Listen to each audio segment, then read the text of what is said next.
Introduction to travel and tourism. Defining travel and tourism. Travel. To make a journey or go somewhere. Tourism refers to short-term travel to places of interest outside of their typical environment, particularly for leisure and business. Tourism closely relates to the consumption of goods and services. We can further categorize tourism as international tourism, travel from one country to another, inbound, entering, and outboard, leaving. Domestic tourism, travel within the home country.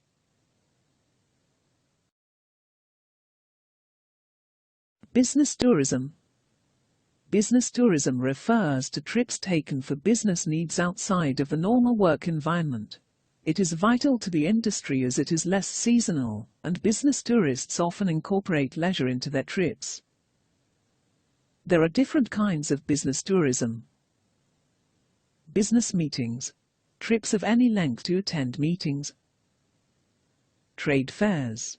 Many industry organizations put on trade fairs to showcase their products to consumers, press, and others. Conferences or conventions.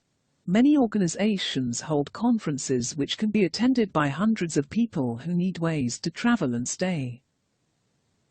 Corporate hospitality. Companies often entertain their guests when on visits, for example buying clients' tickets to events. Leisure tourism. Most trips that are leisure tourism offer relaxation and enjoyment. These are called holidays, for example short breaks, city breaks, package tours. These usually last less than 2 weeks. Other forms. Special interest or activity tourism. Trips designed for particular activities, for example hiking, bird watching, pilgrimage. Sports tourism. Tourism to see or compete in a sporting event. Health tourism. Travel to another country for medical treatment. Educational tourism. Travel related to study, for example school or college visits, foreign language exchanges. Differentiating business and leisure tourism. To tell business and leisure tourism apart, here are some of the main distinguishing features they each have. There are different kinds of business tourism. Business tourism. Usually travel alone. Trips book on short notice. Productive during journeys. Usually on weekdays. Booked using internet travel companies. Experienced travelers. More likely to fly in higher classes. Leisure tourism. Travel in groups. Planned ahead of time. Enjoyment during journey. Less confident travelers. Weekends more popular.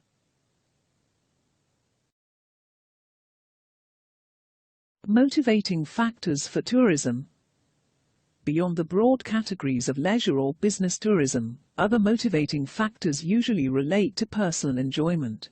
These include visiting friends and relatives, VFR, events like weddings, funerals, birthdays, etc. Wanderlust. This refers to people's desire to experience new places and cultures. Adrenaline junkies. People who look for adventure and excitement through specialist activities, for example skiing, diving, bungee jumping. Culture vultures.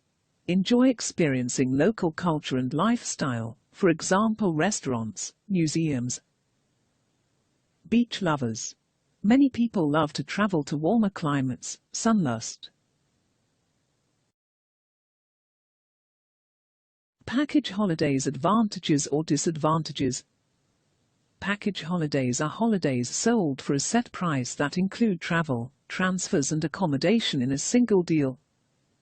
Advantages: convenience, less organization, bookings done by others, private travel agencies. Cheaper. Can be catered or self-catered. Helpful holiday reps. Good for mass tourism, beach holidays. Travel with familiar people, for example all from UK. Recent disadvantages. Mass market tourism can have negative associations, for example, irresponsible behavior. Shift away from simple beach holidays. Restrictive packages, inflexible places, times, forms of travel. Unexpected charges. Modern travelers more confident or independent.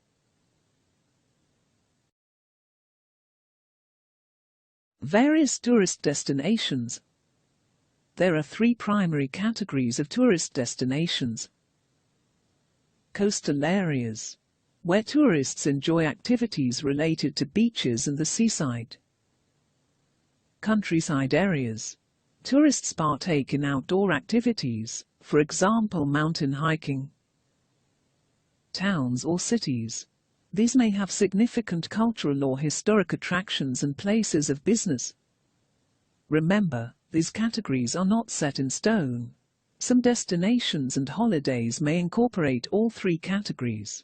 For example, a tourist may stay in a coastal city, like Barcelona or Miami, and travel inland to visit landscape attractions.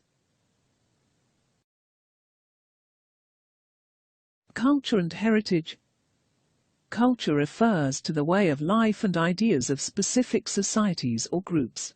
Culture comprises beliefs or customs, language, food or drink, arts, for example music, theatre, dance. Heritage refers to the history of a place. A place with an interesting heritage might have historical figures or buildings, religious sites, famous persons. For many UK tourists wishing to go beyond sunny retreats, culture and heritage are hugely influential for where tourists decide to visit and spend their money. Tourism's products, services, and goals. Looking at the tourism industry as a whole, the spectrum of services it offers, for example hotels, tours, theme parks, etc., comprises its overall product. At the core of these products are travel, accommodation, food, drink. The goal of businesses in the tourism industry is to get visitors to spend as much as possible by coaxing them into using their products. Marketing mix. Marketing is vital to every business to make consumers of products, especially service orientation industries like tourism. The 5 principles, 5 Ps, of marketing are product, functionality, appearance, warranty, price, costs, profitability, value, competitiveness, incentives, promotion, promotions, advertisements, public relations, media, messaging, place, distribution channel, access to market, service levels, logistics, market coverage, people, who is doing the selling, what services they provide, and how do they provide them, how will this look to customers, who are the customers. Components of tourism products or services. There are 2 primary kinds of tourist attractions. Remember, these attractions are essentially marketable products. These are experiences or services or products that can or cannot be replicated or improved. For example, the French Alps or the Mona Lisa are uniquely French. They cannot be copied or improved. more tangible aspects of the tourism industry can be developed and changed. These are infrastructure. These are the things that make tourism possible, such as airports, electricity, roads, and drainage. It is the basis for the superstructure.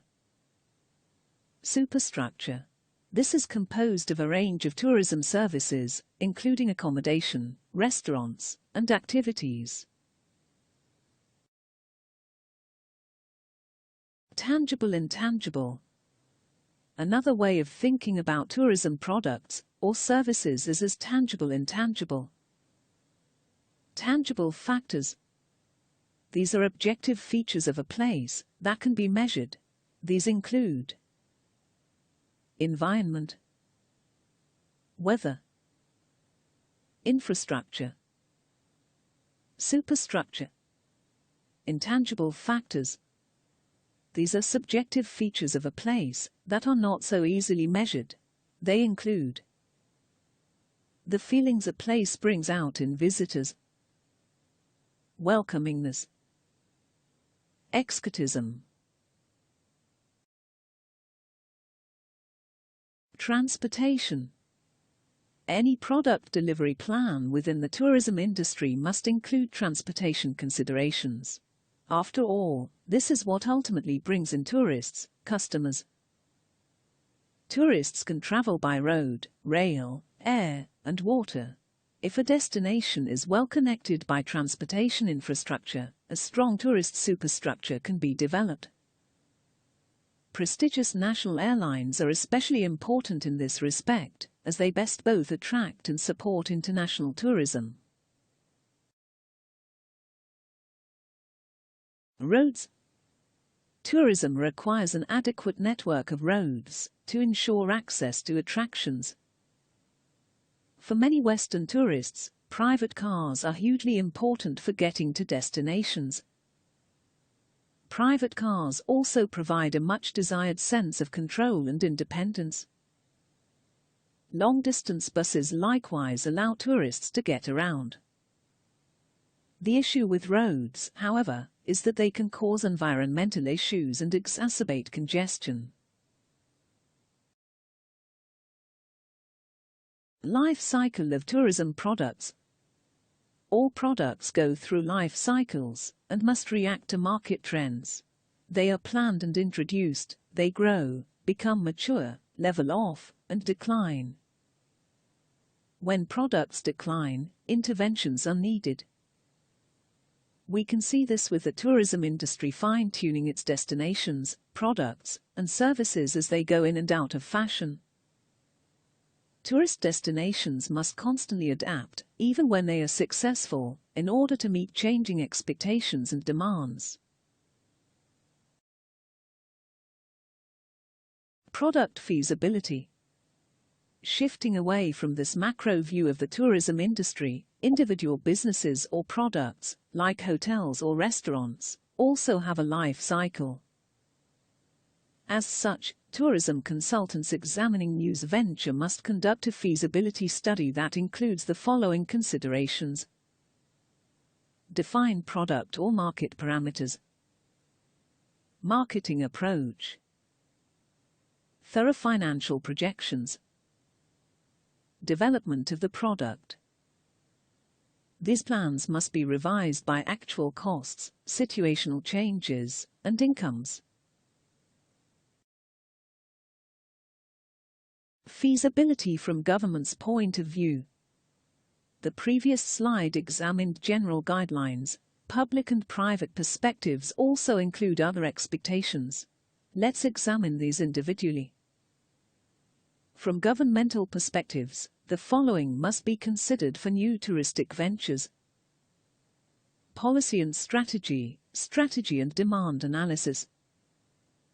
Development needs, for example infrastructure, legal terms, financing. Environmental impact, regulation compliance. Economic impact, contributions to the economy, jobs created, influence on other businesses. Social impact, how it affects the community, need to consult the local community. Ownership or management, who in charge, what kind of enterprise is it? Feasibility from the private sector. In the private sector, there is another set of priorities when assessing new tourism ventures. This perspective will broadly assess the following feasibility checklist. Market definition, market and demand analysis. Product definition, concept development plan, permission. Location, accessibility and surroundings. Service, when and how will service be provided? Marketing, how the business will generate consumer awareness. Project justification, cost or revenue projections.